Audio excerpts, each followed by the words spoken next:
Chapter 14 of the Pixie Plane of Existence. My mind is where?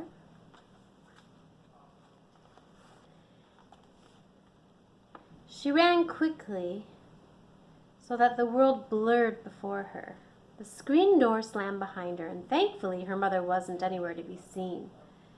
She wouldn't have to explain why she'd been gone for 3 days. Cat jumped in the shower and scrubbed the grime off of herself. Damn, being a cat was dirty business. No wonder they were always cleaning themselves. When she was done, she put on her most comfortable hoodie and some jeans. Looking in the mirror at her long hair and baby face, she grew outraged. This was war. Winnie thought she was a wimp. She thought she was going to get everything she wanted without following the rules, without regard for anything or anyone, disrespecting the law of 3. Nope, Cat said to herself. Time to kick ass and take numbers. She rifled through the top junk drawer in her dresser and grabbed a dull pair of scissors. Violently, she chopped at her thick black hair. This would be more manageable if she needed to go feline again. She snipped and snipped, giving herself some asymmetrical bangs. Her hair floated down around her like feathers until she was finally done. It was shocking to see it all piled up on the floor. She stood back and checked her new hairdo out. Didn't look half bad. Kind of edgy. Jenna would like it. With that, she put on some black eyeliner and bright red lipstick. Time to get Jet out from under Winnie's thumb. Spells were always more powerful when done in the midst of a person or with some of their personal effects. She was going to have to get close to him without being seen, just like Winnie did to her that night. She bounded down the steps with her bag, lost in her mind, thinking about the upcoming battle. Then she heard her mom shriek, "Oh my God! Oh my God, my baby is home! Cat, honey, where have you been?" Her mother was hugging her and sobbing. "Are you okay? Are you—" She stopped mid-sentence. "Who did this to you? Who cut off your hair?" She hugged her mom back. She wanted to tell her everything. It was just too crazy sounding. "Mom, please, shh, it's okay. Calm down. I'm here and I'm okay." Her voice was pleading for her mother to understand, even if she couldn't explain. Delia squeezed her tighter. "Cat, where have you been? I've called the police. Your dad's here. We've been organizing volunteers to look for you." She shook her daughter's shoulders in exasperation. "It's been almost 3 days. I thought someone took you. Your friends aren't talking." Tears were rolling down her cheeks. It was heartbreaking, the realization of what her mother had been put through. She felt so terrible for what she was about to do. I'm here now, and I'm coming back. But there's something I really, really need to do. It's important. I cut my hair, so don't worry about that. I promise that this will never, ever happen again." Her mother looked at her incredulously. "What? Katerina, you're not going anywhere. You just got home. We need to go to the police station and let them know that you're not kidnapped." She closed her eyes, took a deep breath, and ran like she was an Olympic sprinter. As she pushed through the screen door, she called out, "I love you, Mom." And then she took off towards town. Her mother ran out after her, gasping for air through the tears. "Cat, come back!" When she realized that she wasn't going to listen, Delia went back into the house, probably to call the police. Cat peered through the window of the grocery store. Jenna was there, working the register. She looked ridiculous. Well, for Jenna, anyway. Others would say that she looked pretty. She wore a pink sweater and jeans, without holes, and a silky pink bow was tied to the crown of her head. Her skin and eyes were still unnaturally pale, but layers of makeup made her appear somewhat normal. Cat prowled up behind her and tapped her on the shoulder. Jenna's eyes lit up, appearing normal for a split second, and a slow smile crossed her face. How? How are you here right now? Was all Jenna could manage to get out. It's okay, Jen. I know she's using a poppet spell to control you. I managed to steal Ruby's grimoire, and I'm going to fix this mess. It'll all be okay.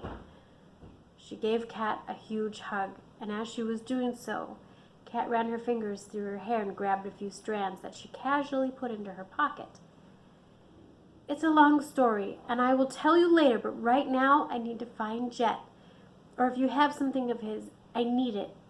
Kat's tone was all business. Jenna nodded and checked the store clock. Hey, Sammy, can you cover for me? I really need to take a break right now, she asked the other cashier. They walked out to Jenna's car and she rifled through the back seat. She pulled out a stinky sweatshirt and threw it at Kat. You have to get out of here. I sense Winnie's getting close. I'm starting to lose control over my actions. It wasn't long after the warning that Jenna's personality entirely changed. The words that were dropping from her lips were obviously being spoken by a very angry Winnie. You little skank, how dare you? Jenna spat as she lunged at her. Kat leapt away like a graceful feline and snatched Jenna's keys from her. Jen, I'm going to borrow your car. I'll get you and Jet free of her. Just hang on, and whatever you do, fight her commands with everything you have. Jenna's eyes were grateful, even as more hateful words came spilling out. She sounded like she was suffering from Tourette's syndrome. Jenna awkwardly backed away from the vehicle, fighting to return her body to the store. The unnatural jerky movements were surreal to watch. Like a pro, Kat put the key in the ignition and took off. She was nervous about driving, but decided it was the fastest option to get back to the Oak Ridge Woods undetected. She was determined to take the charm off of her friends. Stopped at a busy intersection, she pondered what to do. Should she go back towards the house and risk her mom seeing her driving a stolen car? The only other option was to drive longer and enter the woods from the park. Goddess, help me make the right choice. What do I do? She heard Dylan's skateboard before she saw him. He knocked on the driver's side window. The light is green. That means go, he said with a chuckle. Then he ran directly in front of Jenna's car and got in on the passenger side. People were honking at them and Dylan was laughing. Go, he shouted as he climbed in. So she did, and he clung to the door in fear for his life. Nice to see you back to your old self, but what the hell are you doing driving Jenna's car? He asked. Kat shrugged and answered casually, I needed to get somewhere in a hurry, so she let me take it. Dylan looked impressed. He shook his head and ran his hands through his greasy hair. Nothing about you makes any sense. Are we going to talk about earlier today? She'd almost forgotten about their encounter. That he knew. Dylan was the only one, other than Jenna and Winnie, that had a clue about what was going on. She had to trust him. Caught up in her thoughts, Kat almost rear-ended the car in front of her. Holy hell, watch out! Dylan commanded. Ugh, I'm sorry. I'm new at this. Just don't spaz, okay? That makes me more nervous. He put a hand on her shoulder, and she felt a little shock of excitement at his touch. Can I drive? I have my permit, and I'm pretty sure I'll be able to get us wherever you need to go a little safer than you can. She smiled at his chivalry. Yeah, I guess I could use some help. He pointed to a church parking lot. Pull it over there, and we can switch. He got out and she slid over to the other side of the seat. Where are we going? He asked. I need to get to Oak Ridge Park. All right, I'm on it, he said, and gave her a little wink. As they made turns along the winding lanes toward the park, the pressure built up inside her and she grew quiet. Dylan yammered on, probing her about the black cat. It was you, right? I wasn't having like a psychotic break or something? She leaned her head against the window. The cold felt good on her throbbing forehead.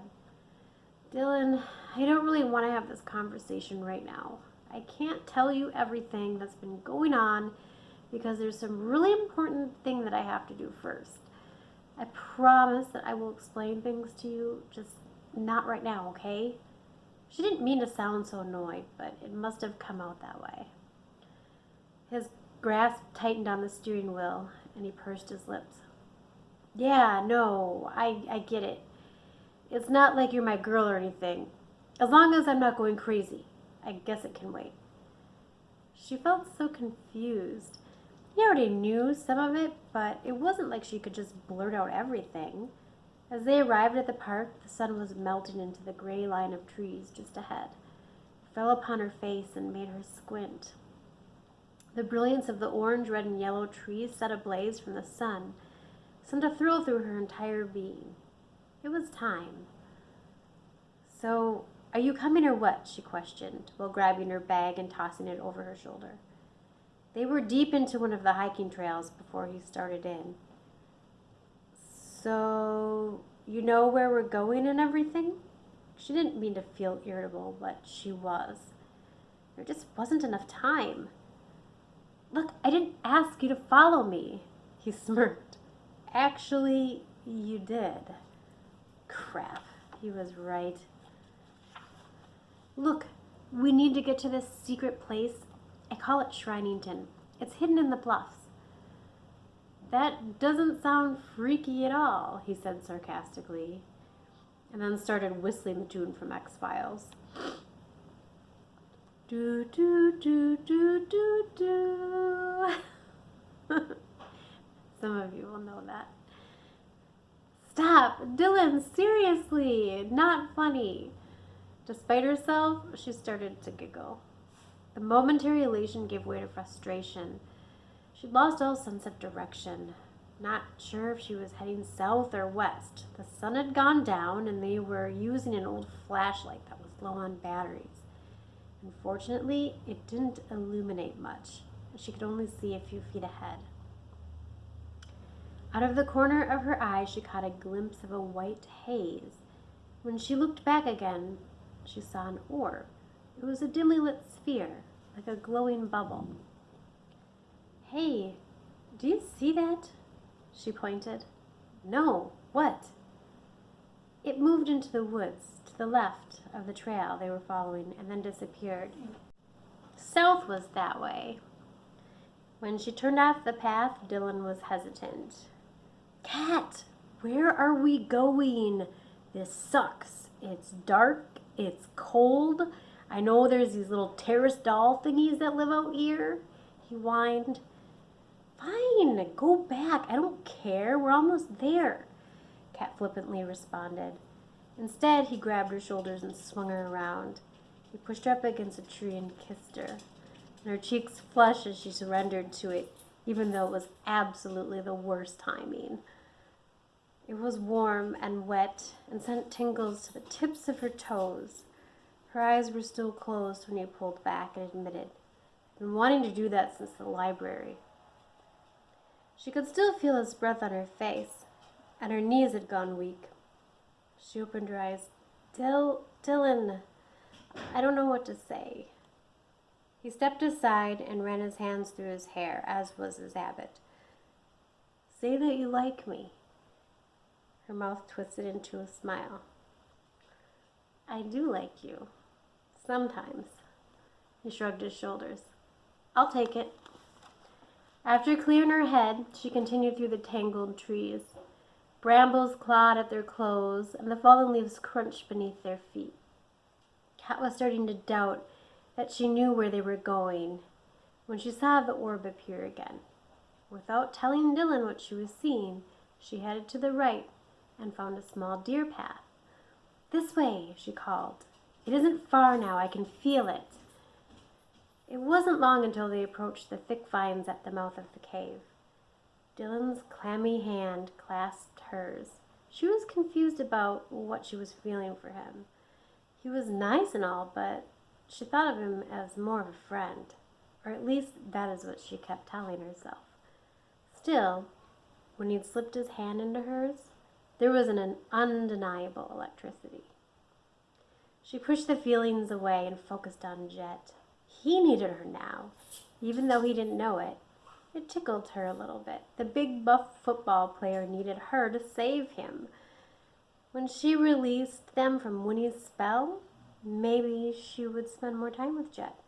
Who knows what could happen between them? Her mind snapped back to reality when she realized that someone was already at Shrinington. She could see the flicker of the torches and smell the incense and the faint chanting of Jenna, Winnie, Jet, and Madison. Madison, of all people? They were there, a good 6 feet from the shrine opening. She stopped abruptly and pushed on Dylan's chest. He stumbled a little, but didn't fall. Go back now, she whispered fiercely. When they reached the mouth of the cave, she led Dylan back to the fork.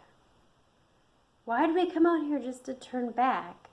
What's going on? Dylan asked, pissed off. She looked down at the ground, tears welling up in her eyes. I was going to take you to a special place and... She took a deep breath. This sounds weird, but I was going to do the craft. Dylan couldn't see her face, but he felt how upset she was. He put his arms around her shoulders. What is the craft? It's simple. It's magic. The magic that comes from this planet. I knew it. You're a witch or something. That's why you can change into a cat. They walked slowly together, caught up in their own little world. The drama of the shrine being occupied was behind them. Now it was time to explain some things to Dylan. He hadn't bailed on her, even though she was acting all crazy and traipsing through the woods, and even when she was in the form of a feline.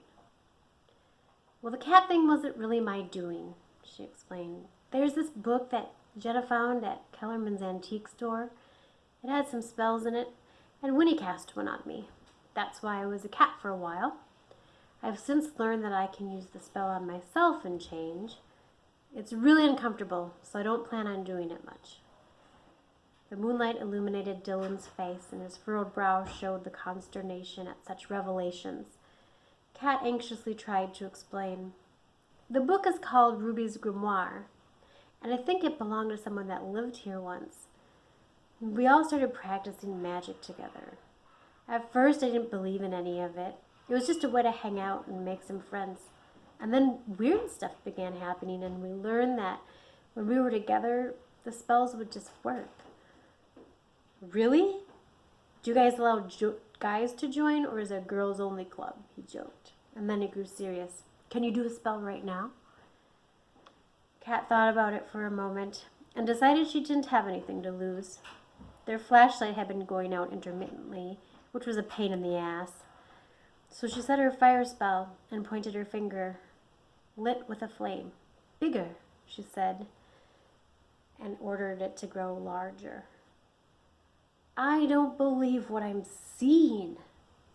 That's so cool. Can you teach me to do it? Kat hesitated. I'm not sure. All I know is that Winnie, Jenna, and I started practicing magic together. I know that we can all do magic, but I think I'm different from Jenna and Winnie. They need Ruby's Grimoire to cast when they're alone, and I don't. I've made up my own spells, and they've worked.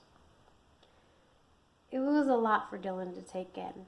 He was nodding as if he understood, but she could see that his eyes had a faraway look about them, like he was trying to process all this information, but just couldn't quite grasp it.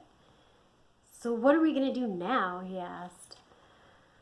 Well, I can't go home yet. My mom will never let me out of her sight. Kat felt a pang of guilt. She realized that her mom was probably worried, sick, and anxiously waiting for her to come home. Or she could be out searching the streets for her, which was even worse. You can crash at my place. I could sneak you in. My dad's usually passed out by this time anyway. She shook her head, her shorn hair kissing her cheekbones. I've got to stay out here. You can't be serious, Kat, with these possessed elf thingies. He'd spooked himself and started to shudder a little bit. Yeah, I know. That's exactly why I have to stay out here. I need to protect my friends. He stroked his hair back from his face and closed both eyes. After a deep inhale, he opened them again. Okay, who or what are your friends? A smile curled up the corner of her lips. He was so accepting of her. A true friend. That's what she told herself. Pursing her lips, she began to explain. You know about the gnomes. They aren't always like that, or so I'm told. I haven't actually seen them without the spell when you put on them. Well, anyway, they are attacking pixies. Dylan exhaled and let out a whistle. Okay, so now there's pixies? Kat suddenly became a little irritated. So you believe in possessed elves, but not tiny flying human-like figures? They both laughed at the absurdity of it. The earth was so much more mysterious than any human could ever fathom. Perhaps it was best this way. I've got to stay out here and stand guard for them. If anything ever happened to Doss, I'd never forgive myself. She winced at the thought. Who is Doss? Dylan asked. She's like the translator for them. They have their own language. Kat rambled on, telling him as much as she knew, which wasn't a whole lot. Both of them were lost in conversation when they arrived at the bridge. Upon realizing they were in gnome territory, they both became extremely nervous and grew quiet. Odd, there was no sounds from any of the forest creatures. No crickets, no rustling leaves, and no war chanting. Dylan, I'm going to do a protection spell on us using Ruby's grimoire. I don't want to take any chances of disrupting them, she said as she pulled it from her bag. Dylan was straining to see in the dark, terrified of encountering those evil black eyes and sharp teeth. Kat flipped through trying to find something to use. Hurry up! We should get the hell out of this place, he said, pacing back and forth. Of course. I command the protection spell to come forward. The wind rustled the pages, and when she placed her hand down to stop them, the protection spell appeared. She quietly whispered it thrice. I invoke the Lord and the Lady to witness the casting of this spell. I bind the gnome from our path. None will stop and none shall pass. No negative entities, seen or unseen, come near. We are safe and have no fear. With that, they both crept across the bridge, mindful of their steps. Kat breathed a sigh of relief as they came to the edge of the wildflower field. The willow shimmered as if its branches were dusted with glitter. Whoa, what is this place? Dylan asked. This place is the very essence of magic. It's sacred, enchanted. Yeah, I can kind of tell. She guided Dylan through the tall grass, and they both crawled under the canopy. Kat looked up and found no pixies were visible. She set her bag down, exhausted. The chill had started to set in, and she was shivering a little bit. Come here. Dylan had his back against the trunk of the tree and his knees up to his chest. He motioned for her to lay against him. Kat nestled her back against his chest and he wrapped his arms around her. It felt nice. Are you smelling my hair? She sounded a little more creeped out than she meant to be. He tried not to sound guilty. What? It smells good. And I like your new do, by the way. She was weary and her eyes grew heavy, but Kat didn't dare sleep. So, am I going to see these things that we're protecting? Dylan asked. Probably not. I think they know I'm here, but I'm sure they're staying in the willow and preparing for the battle that's coming. So, if you can put a protection spell on us, why can't you do that for them? Dylan quizzed her. Honestly, I don't know that I can't. I haven't had enough time with the Book of Shadows, and I don't want to take any chances making something up on my own. I'm still new at this, and I've had little time to experiment with anything advanced. Her explanation sounded lame, but it was the truth. What I'm going to focus on is trying to undo the spell that Winnie cast on the gnomes. Again, she commanded the book to flip to the correct page. It opened to the strange language. She lit a flame on her finger and read the words aloud with as much strength as she could muster. The wind made the branches of the willow flick wildly. "Is it working?" Dylan questioned. "We'll see," she wistfully replied. The wind picked up a little, but Kat could feel that what she read was nowhere near the enormity of the spell Winnie had cast. She was certain that the planet would have had a bigger reaction. "I don't think I'm strong enough to do this without my coven. I need the other witches." The realization made her palms sweat. And her heart dropped to her stomach. Powerful magic that they shouldn't have messed with had been used, and even her talents weren't enough to reverse it. Dylan shrugged. "Well, I don't really want to mess around with this stuff, but I'll join your coven or whatever if I have to. Do I get a purple hat like Merlin?" Ugh, why did he have to be so sweet and annoying, and then so sweet again? Being around him was like a carnival ride. She shook her head vehemently. "Thanks for the offer, but I have a feeling that it has to be me, Jenna, and Winnie. Just like it was when it was cast. So tomorrow, I have to work on helping Jet and Jenna and binding Winnie from doing any more magic on her own." It was the only explanation she could offer him, and her voice sounded drowsy. "You can sleep a little if you need to," he offered. "I'll wake you if I see anything supernatural. I really friggin' hope I don't." She was almost asleep as soon as he gave her permission. Jenna, Jet, Winnie, and Madison had formed their circle. Jenna and Jet were under the control of Winnie, but Madison was there of her own free will. She was a skeptic, and Winnie had brought her to prove a point. Jenna was seething in fury, cursing Winnie inside her head, even as words of praise fell from her lips. Jet was like an annoying puppy, bustling around doing all of the dirty work of setting things up for Winnie. "This place is creepy. You guys hang out here all the time?" "Grody," Madison complained. "Why are we even here?" Winnie rolled her eyes. "Because I want to show you something that we can do and invite you to join us." Jenna's eyes bored through her, but Winnie just smirked. And then they heard some rustling from the cave. "Someone's coming," Jet said urgently. Madison was startled. "Okay, I'm getting the hell out of here. This place is creepy. All of you are creepy." She turned on her heel, ready to leave, before she realized that she didn't have a flashlight. "Jet, can you be a gentleman and walk me out of these stupid woods? I don't want to be here anymore." Winnie's face fell. "Wait, Madison, I promise that you will like what I have to show you." Madison just rolled her eyes. "Winnie, I'm cold. This place gives me the willies. I am out of here." Jenna found her voice while Winnie's guard was down. "Let her go. She doesn't want to be here. And you know as well as I do that she has to want it."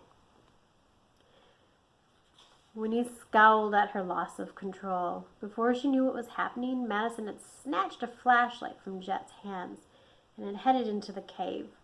Winnie started after her before Jet grabbed her elbow. "Let her go, honey. She's spooked and it's getting really late." "Ugh," Winnie whined in disgust. "I'm going to walk her back to our house. Then she can call her mom to pick her up," Jet offered. "We'll all go," Winnie ordered. As they were walking back toward the fork in the path, Jenna thought she saw human figures ahead. When she looked closer, she saw only Sumac. Whatever Kat was doing, she hoped that she was succeeding. As the four of them passed by Kat's house, her mother came running out. "Have you seen Kat? Is she with you?" Delia was panicky and desperate. Jenna spoke up. I saw her this afternoon. She came by the store, but then she took off. She had something to do. I don't know where she is right now." Delia's face crinkled in despair. "I'm really worried about her. Can you tell me why she's been acting so weird?" Her plan backfired and Kat's mother grew angry. Winnie stepped in, trying to smooth things over. Her voice was sugary. "I'm sure she's fine. I just think she had some errands to run, and she was going to go back home." Her plan backfired and Kat's mother grew angry. "You're a bad liar. She's been gone for days. Something is not right. If you see her, tell her she has to come home immediately. I've called the police and they're looking for her. They will want to talk to you as well." She stomped back to her porch, still distraught. Winnie snidely said, "We don't know where she is or what she's up to. We have nothing to do with her running away." Kat's father was in the doorway. His face was filled with worry, and Jenna felt so sorry for him. There wasn't any way for her to speak when his full attention was aimed at keeping her quiet. Thanks for listening.